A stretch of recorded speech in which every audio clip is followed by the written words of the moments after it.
તરફ પાટણના હારીજ ખાતે બજારમાં ખરીદી કરવા આવેલ નિવૃત્ત કર્મચારી લૂંટાયો હોવાની ઘટના સામે આવી છે। નિવૃત્ત કર્મચારી સાથે બની છે ચોરીની ઘટના।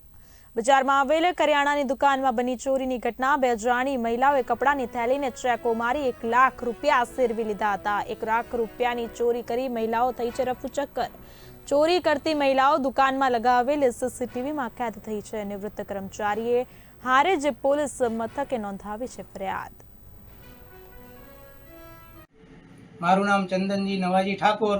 બરોડા બેંકમાં મારે ખરીદી કરવાની હોવાથી હું બરોડા બેંકમાં ચેકથી 1 લાખ રૂપિયા પૈસા ઉપાડી અને થેલીમાં હાથમાં લઈ અને મહેશ કિરાણા સ્ટોરમાં આવેલો અને ત્યાંથી સામાન ખરીદવા માટે ત્યાં કાઉન્ટર ઉપર ઊભો હતો।